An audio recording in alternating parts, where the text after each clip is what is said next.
앞에 보면은 이게 팜 트리가 있잖아요. 종려나무 가지인데, 이 복음서에 보면 예수님께서 예루살렘에 입성하실 때 우리가 입성이라는 표현을 썼는데 이제 막 주변 사역을 하다가 예루살렘에 들어가시는 거거든요. 근데 그때 이제 아마 이제 예수님께서 이제 고난도 함께 시작하는 그 시점인데, 다른 복음서에는 여러분들 굉장히 화려하게 예수님이 들어간 걸로 기록하고 있지만, 오늘 본문을 보면은 되게 소박합니다. 제자들이 그 옷을 깔고 호산네 다윗의 왕이여 이렇게 한 걸로만 기록되어 있어요. 그래서 이걸 보면은 누가복음은 실제로 예수님께서 이 땅에 오셔서 이 예루살렘에 들어오시는 것보다도 더 중요한 것에 무게를 두고 있어요. 성경을 보다 보면 여러분들 우리가 봐야 되는 것 중에 하나가 있는데, 뭐냐면 어디에 무게를 두고 성경은 기록하고 있는가. 여러분 살면서 여러분들의 무게는 어디에 있어요? 여러분들 삶에 여러분들이 가장 에너지를 쏟고 있고, 여러분의 어떤 관심이나 신경이나 여러분의 물질이나 그런 것들이 가장 어디다 쏟고 있는지 한번 생각해 보세요. 여러분 그런 걸 보면은 여러분들 아마 사람마다 다 다르죠. 근데 교회도 다릅니다. 사람만 다른 게 아니라 교회도 다르고 가족도 다르고, 그리고 여러분들 부모와 자식이 있으면 부모와 자식도 다릅니다.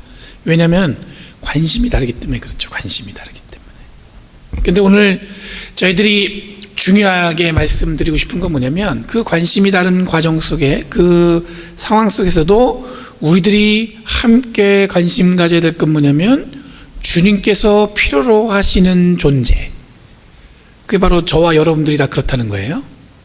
오늘은 여러분들 본문에 보면은 주님께서 필요로 하신다라는 얘기가 어디서 나오냐면, 예수님이 나귀를 갖고 오라고 했을 때 누군가가 그걸 왜 가져가냐고 물어보면 주께서 쓰시겠다고 하십니다, 이렇게 하면은 가져갈 수 있는 거예요. 그러니까 어떻게 보면 필요한 걸 위해서 사용한 건데, 여러분들 우리가 그 나귀를 하나님께서 주님께서 쓰시겠다 선택하셨던 것처럼 오늘 우리에게도 주님은 똑같이 말씀하시는 거예요. 우리가 다를지라도, 다 다르죠. 생긴 모양, 생각, 관심, 무게 다 다르지만 하나님이 우리를 사용하시겠다는 것은 어때요? 같아요. 여러분 오늘은 종려주일로 지킵니다. 오늘 나눌 말씀도 예루살렘에 입성하시기 전에 이제 제자들이 종려나무 가지를 흔들며, 오늘 본문에는 종려나무 가지를 흔들지 않지만 다른 복음서에 보면은 다 그렇게 하니까 그렇게 표현하고 있습니다. 오늘 본문에 보면 제자들이 자기 옷을 이렇게 바닥에 깔아놓죠. 옷이라는 개념은 여러분들 우리가 겉옷을 깔아놓는다는 얘기예요. 옷을 다 벗었다는 얘기가 아니라. 근데 겉옷은 여러분들 이스라엘에 있어서 굉장히 중요한 겁니다. 뭐냐면 겉옷 자체가 그 사람들의 체온을 유지할 뿐만 아니라 그 사람이 갖고 있는 패션의 전부예요. 그러니까 잘 때도 그 겉옷을 덮고 자기도 하고, 그 겉옷을 통해서 뭐예요? 자기의 어떤 정체성, 아이덴티티를 드러내기도 합니다. 근데 그거를 바닥에 깔고 예수님이 들어오신 것을 갖다 환영했다는 것은 자기의 모든 것을 주님께 드린 것과 똑같은 의미예요. 오늘 읽은 말씀에 보면 예수께서 말씀을 마치시고 예루살렘으로 걸어가시다가 벳바게와 베다니에 이르렀다고 여러분 기록하고 있습니다. 벳바게는 여러분 예루살렘과 가까운 도시고, 예수께서 나귀를 타고 예루살렘에 입성할 때 출발한 도시입니다. 벳바게. 성경 안에 등장하는 벳바게는 여러분들 나사로가 죽었을 때 마르다와 마리아가 이 예수를 만나서 동생을 살려달라고 간청했던 곳이 어디냐면은 바로 이 벳바게와 바로 벳바게가 그렇다는 얘기예요. 그러니까 굉장히 뭐냐면 기적이 일어나는 곳이에요. 예수님께서 이 나사로를 갖다가 살리신 곳이 바로 벳바게예요. 실제로 여러분 벳바게와 베다니는 1km 정도, 1km면 굉장히 가까운 겁니다. 걸어서 조금 더 가면 갈 수 있는 거리겠죠. 예루살렘 주변에 있는 작은 도시였을 것입니다. 근데 이 성경에 등장하는 이 두 지명 벳바게와 베다니는 예수님의 영적 행적을 기록하는 데 되게 중요한 도시로 오늘 본문에 등장하고 있습니다. 맞은쪽 마을로 가거라. 거기에 들어가서 보면 아직 아무도 타본 적이 없는 새끼 나귀 한 마리가 메어 있을 것이다. 그것을 풀어서 끌고 오너라. 이렇게 해서 예수님이 제자들을 보내요. 여러분 한국어 성경에는 정확하게 기록되지 않는데 영어 성경에는 그게 굉장히 딱 분리돼서 있습니다. 뭐냐면 예수님께서 제자들에게 나귀를 가져오라 할 때 첫 번째 하신 말씀이 뭐냐면 가라 이거예요. 가서 두 번째 그리고 들어가라. 그 마을로 들어가라는 거예요. 세 번째, 찾으라. 네 번째는 뭐냐면 묶인 것을 어떻게 하라? 풀어라. 다섯 번째, 그리고 뭐예요? 가지고 오너라. 이 동사를 보면은 영어 성경에는 그게 분명하게 나와 있습니다. 이 기적의 장소에서 예수께서 준비하시고 명령하신, 제자들에게 나귀를 갖고 오기 위해서 명령하신 그 5가지 동사가 있는데, 그게 뭐냐면 첫 번째는 가라, 들어가라, 찾으라, 묶인 것을 풀어라, 그리고 어떻게 해요? 가지고 오라. 여러분, 구약에서 스가랴에 보면은 겸손한 왕이 타는 것이 뭐냐면 나귀입니다. 원래는 여러분들 왕은요, 노새를 타야 돼요. 노새는 나귀보다 크대요. 제가 본 적이 없어가지고. 근데 나귀는 노새보다 작습니다. 주로 나귀는 누가 사용하는 거냐면 일반 평민들이 사용합니다. 백성들이 타고 다니는 수단이에요. 왕이 타는 게 아닌 거예요. 근데 스가랴에서 나귀를 타는 왕은 뭐냐면 겸손한 왕이에요. 그러니까 하나님은 여러분들 이런 평범한 상징 나귀를 구하기 위해서 예수님께서 뭐라고 말씀하셨냐면 가라, 들어가라, 찾으라, 묶인 것을 풀어라, 그리고 어떻게 하라? 가지고 와라. 그렇게 말씀하신 거예요. 특별한 걸 가져온 게 아니에요. 평범한 걸 가져온 겁니다. 이 평범함을 여러분들 한번 우리 삶에 한번 녹여보겠습니다. 하나님이 하나님의 사람을 찾는데 필요한 조건은 뭐냐면 특별한 것일까요? 평범할까요? 특별해야 돼요? 하나님 앞에 특별하다고 생각하시면 손 들어보세요. 망설이게 되죠. 여러분들, 우리는 특별하죠. 존귀한 존재라고 하잖아요. 하나님께서 택하셨으니까. 근데 여러분들, 오늘 본문에 보면은 제가 왜 평범함과 특별함을 얘기했냐면, 사람들은 뭔가 대단한 것을 가져올 거라 생각한단 말이에요. 예수님이 기왕 예루살렘에 들어가시는데 뭔가 대단하고 폼나는 걸 갖고 올 거라 생각한단 말이에요.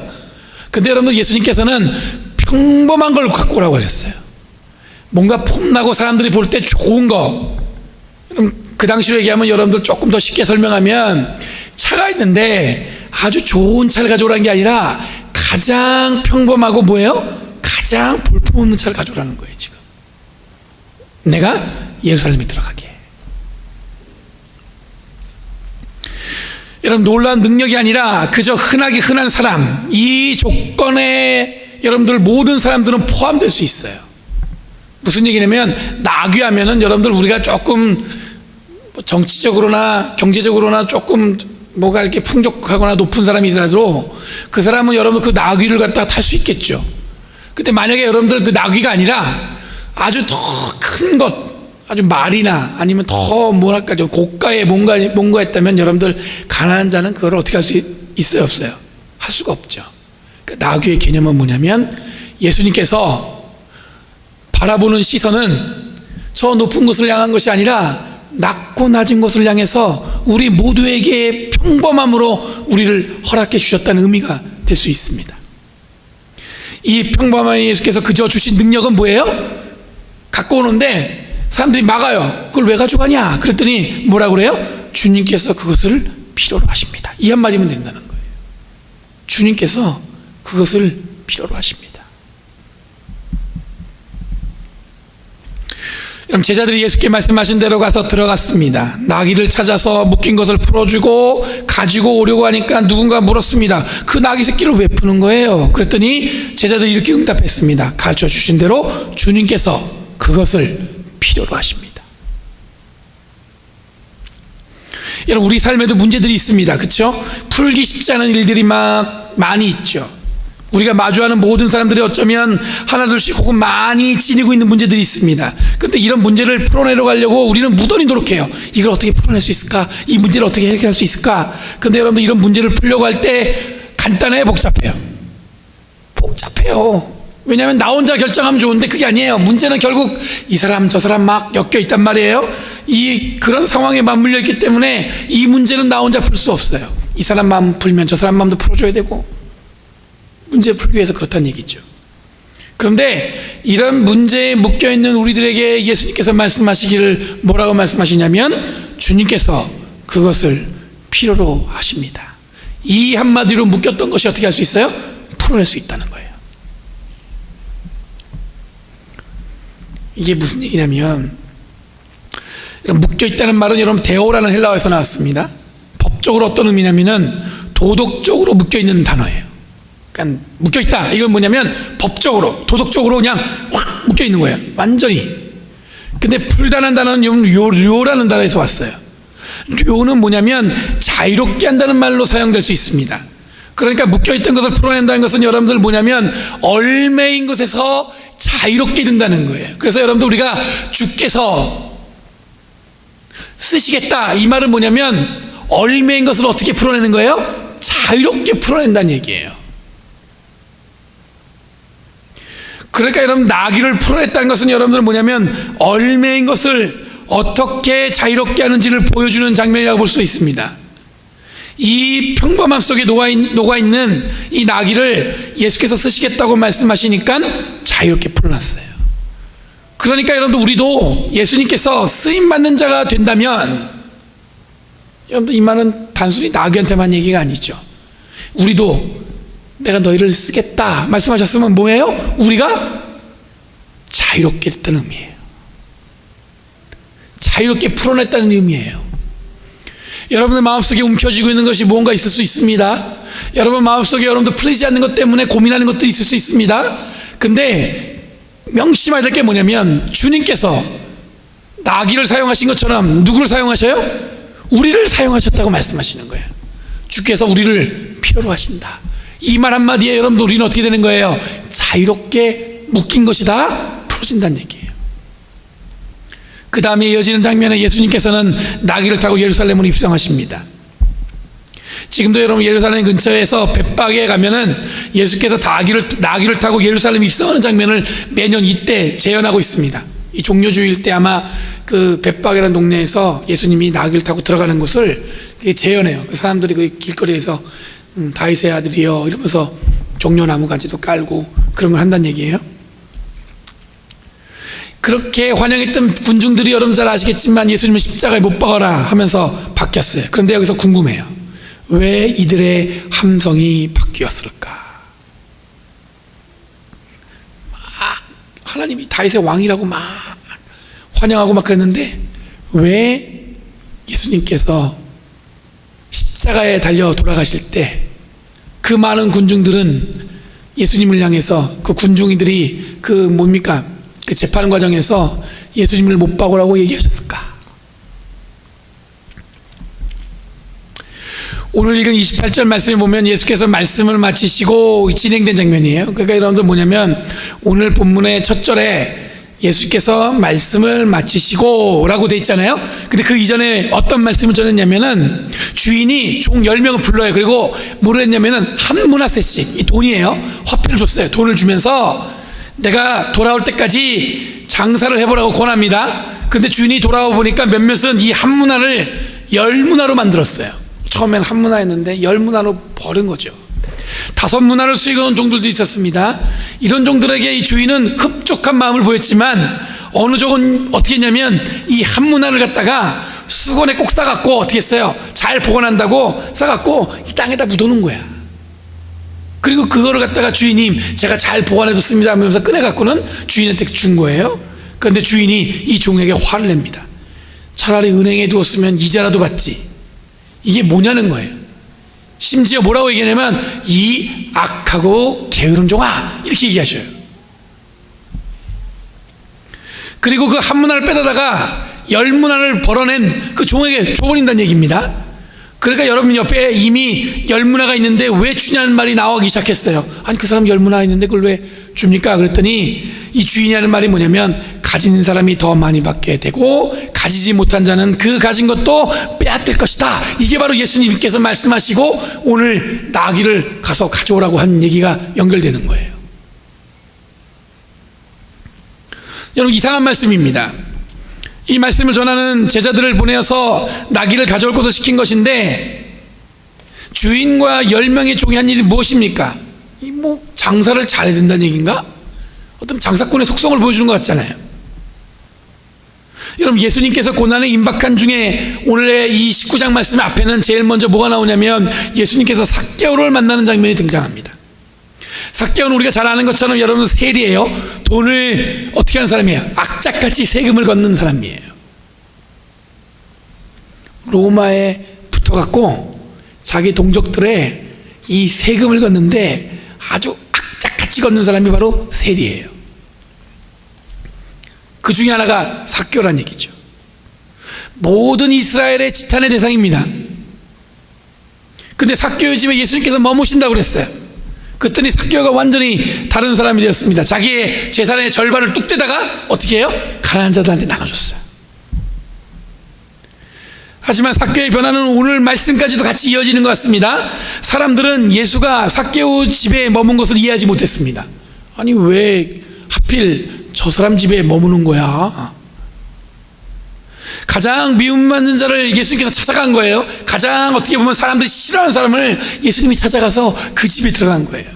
그것은 지금까지 삭개오를 묶어왔던 것을 풀어내는 하나님의 은혜였을 것입니다. 여러분들 왜 삭개오가 세금을 악착같이 얻었을까요? 돈을 악착같이 모았던 이유 중에 하나는 뭐냐면 자기를 무시하는 이들에게 돈으로 본때를 보여주기 위해서였을 것입니다. 키도 작고 생긴 것도 볼 수 없는데 로마를 대신해서 세금을 걷어내서 그 일을 하니까 사람들이 좋아하는 사람이 없어요. 그러니까 이 사람 마음에 어떤 마음이 있냐면 한 구석에 약간 죄를 짓는 것 같지만 또 한 구석에 뭐예요? 내가 열심히 돈 모아갖고 내가 이 돈으로 본때를 보여줘야지, 이런 마음이 있었을 거예요. 근데 이런 마음에 삭개오에겐 풀리지 않은 마음이 있습니다. 뭐냐면 스스로 풀 수 없는, 저 사람들과 내가 사이좋게 지내고 싶고 저 사람들과 이야기하고 싶은데 저 사람들은 나를 어떻게 해요?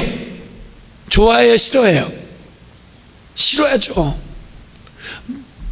풀 수 없는 거예요. 나는 풀고 싶은데 저 사람들 마음은 꽉 닫혀갖고 풀릴 수가 없어요. 그 한 구석에 뭐가 또 자리하고 있어요? 죄책감이라는 게 자리하고 있죠. 내가 로마의 그 힘을 빌어서 우리 동족들의 세금을 걷는데 악착같이 한다고 생각해 보세요. 마음 편하게 물론 그런 사람도 있을 수 있어요. 근데 삭개오의 마음 한구석에 뭐냐면 늘 뭐예요? 내가 이게 지금 잘하는 건가 하는 생각이 있었을 거예요. 그런데 예수님을 만나고 삭개오가 뭐예요? 이게 다 풀어져 버린 거예요. 여러분, 주인과 종에 대한 말씀도 이와 관련이 있습니다. 하나님이 우리 모두에게 한 문화씩 주신 셈이에요. 그런데 그렇게 주어진 한 문화, 이것을 여러분 신앙적으로 표현하면은 이 한 문화가 뭐냐면 우리에게, 하나님께서는 우리에게 다 은혜를 주셨어요. 근데 은혜를 받은 우리들이 뭘 해야 되냐면 널리 전해야 되는데 노력하지 않고 자기만 하는 것에 꼭 숨겨둬요. 그러고는 자기가 한 일을 다 한 것처럼 이야기합니다. 저는 잘했어요. 잘했죠? 이렇게 물어보는 건 똑같은 거예요. 하나님이 우리에게 은혜를 다 주셨어요. 어떤 사람은 그 은혜를 받고 기뻐서 이 은혜를 가지고 여러분들 뭐합니까? 만나는 사람마다 이 은혜를 이야기해요. 내가 하나님한테 은혜를 받았는데 얼마나 하나님이 나를 사랑하신지 알았다고, 예수님이 나를 얼마나 사랑하신지 알았다고 얘기해요. 근데 어떤 분은 은혜를 받았는데 어떻게 하냐면 남들이 알면 안 돼, 나만 알아야 돼, 이 좋은 걸 내가 왜 저 사람하고 얘기해야 돼, 이렇게 되는 거예요. 여러분, 나귀를 찾아 나선 제자들의 마음도 이랬을 것입니다. 왜 하필 나귀를 가져오라고 그러시는 거야? 왜 하필 우리 보고 가라는 거야? 좀 더 멋지고 폼난 일을 하고 싶었을 텐데 예수님은 나귀를 가져오라는 거예요. 여러분, 이 내용이요, 예수님께서 사역하시면서 절정이에요. 예수님이 늘 만나면 병든 자도 고치시고요, 기적이 막 일어났어요. 사람들이 그래서 어떻게 기대했냐면 예수님만 따라가면 우리가 뭔가 아주 대단한 일을 할 것처럼 느껴졌단 말이에요. 그런 기대가 있었을 거란 얘기예요. 예수님을 따라가면 우리가 뭐예요? 좀 더 나은 삶을 살 수도 있고, 좀 더 어떻게 풍요로울 수도 있고, 좀 더 여러분 어떻게 할 수 있습니까? 파워도 가질 수 있고, 그런 생각을 갖고 있었어요. 근데 예수님은 지금 제자들, 그런 마음에 부푼 꿈에 있는 사람들을 향해서 뭐라고 얘기하냐면 지금 나귀를 가져오라는 거예요.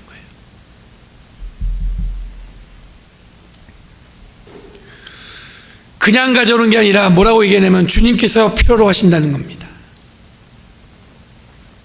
나귀를 가져오는 것이 사명인 줄 알았는데 그게 아니라 주님께서 필요하십니다를 경험하는 것이 무엇보다도 우리의 삶에 중요한 거예요. 호산나 호산나 다윗의 왕이여, 이런 환호 속에서 예루살렘에 예수께서 입성하셨습니다. 이 환호 속에 숨겨졌지만 제자들에게 담겨진 것은 뭐냐면 주님께서 필요로 하실 때 묶인 것은 다 어떻게 돼요? 풀어버린다는 사실이었어요.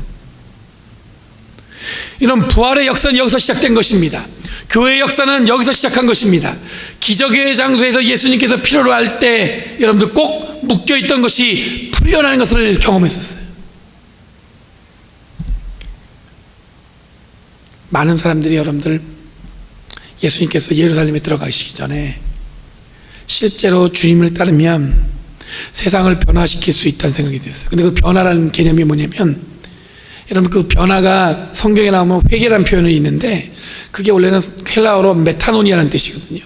이 메타노니아라는 뜻은 뭐냐면, 여러분들 지난번에도 자주 얘기했는데 회개라는 것은 여러분들 뭐냐면 우리가 똑같은 기질, 똑같은 여러분들 본성, 우리가 갖고 있는 기질이 있어요. 그렇죠? 어떤 사람은 다혈질이고 어떤 사람은 여러분들 뭡니까? 성격이 막 여러 가지 성격이 있잖아요. 근데 그 성격이 바뀌어서 완전히 퍼펙트한 사람으로 바뀌는 게 아니라, 메타노이라는 뜻은 무슨 얘기냐면 성격은 그대로예요. 그 사람이 갖고 있는 기질도 그대로예요. 근데 바라보는 방향이 바뀌는 거예요.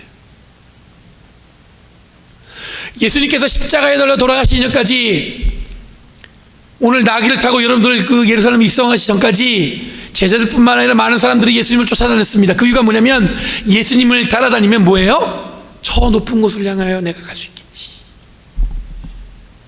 많은 분들이 꿈을 갖습니다. 뭐냐면 자기가 갖는 꿈이 뭐냐면 저 높은 곳을 향해서 가고 싶은 거예요. 저 높은 곳이 뭐 하는 곳이에요? 우리 이것을 다르게 표현하면 성공이라는 표현을 씁니다. 다르게 표현하면 여러분들 입신양명이죠. 내 이름이 막 드러나는 걸 얘기합니다. 근데 성경에 마가복음, 마태복음, 누가복음 기자는 여러분들 대부분 등장하는 사람들의 중요하게 예수님이 옆에서 여러분들 중요한 역할을 하는 사람들의 이름은요 나타나지 않아요. 어느 한 여인이, 어느 한 이방 사람이 그렇게 얘기하는데, 제자들 이름은 늘 나와요. 베드로가, 유다가. 그런데 그 사람들은 다 어떻게 하냐면, 이름이 드러나지 않은 사람들은 예수님께 엄청난 일을 하는데, 이름이 드러난 사람들은 늘 뭐냐면 부족하고 어렵고 아주 못마땅한 모습으로 등장합니다. 왜냐하면 이름이 드러난 사람들은 늘 뭐예요? 예수님을 통해서 내 삶이 뭔가 좀 이렇게 큰 혜택을 보길 바라는 거죠. 그런데 여러분들 예루살렘 입성하시고 십자가에 달려 돌아가시고 부활하시면서 여러분들 어떤 걸 경험하냐면, 방향이 메타노니아. 그 제자들의 모습은 똑같아요. 베드로 성격도 똑같아요. 근데 그 사람의 방향이 어디로 바뀌었냐면, 늘 저 높은 곳을 향하는 것이었는데 이제는 어디로 가요? 저 낮은 곳으로. 아무도, 누구나 가려는 곳을 향했었는데 어디로 가요? 아무도 가지 않는 곳으로. 죽음을 피하기 위해서 내 삶을 어떻게 보면 막 바둥바둥 했는데 어디로 가요? 죽음이 있을지라도 주님이 원하시는 곳이라면 가는 거예요. 왜냐하면 하나님께서, 주님께서 우리를 뭐라고 얘기하셨어요? 우리에게 우리를 필요로 하신다. 오늘 여러분들 그 당시에 종려주일에 예수님은 제자를 통해서 나귀를 가져오라고 하셨습니다. 오늘날 우리에게 예수님은 또 다르게 우리에게 말씀하시는데, 나귀가 필요해서 주님이 필요하셨기 때문에 가져오라고 하셨던 것처럼, 오늘날 우리를 향해서 주님은 또 뭐라고 말씀하시냐면, 네가 필요하다, 그렇게 말씀하고 계신 줄 믿습니다. 그 순간에 여러분들 뭐예요? 우리 안에 묶였던 것이 다 풀어지는 거예요. 나귀를 메고 있는 것들이 여러분들 오늘 뭐냐면 묶어놓고 여러분들 딱 지키고 있던 것을 풀어냈던 것처럼, 하나님께서는 여러분들 우리를 지금 말씀하셔서 우리에게 묶였던 걸 풀어내세요. 왜? 주님께서 우리를 필요로 하시기 때문에. 여러분들 안에 오랫동안 묶여있는 거 있어요. 응어리셔서 풀리지 않는 거, 아무래도 풀리지 않아요. 벗어날 수가 없는 것 같아요. 우리의 지혜로, 우리의 삶으로 여러분 풀어낼 것 같지만 못 풀어요. 뭘로 풀을 수 있어요? 확실히 있어야 돼요. 뭐예요? 주님께서 누구를? 우리를 어떻게 하세요? 필요로 하신다. 그럼 여러분들 우리의 삶에 묶였던 것이 다 풀려내고 하나님과 은혜 가운데 여러분들 자유로움으로 이 땅을 살아가게 될 줄 믿습니다.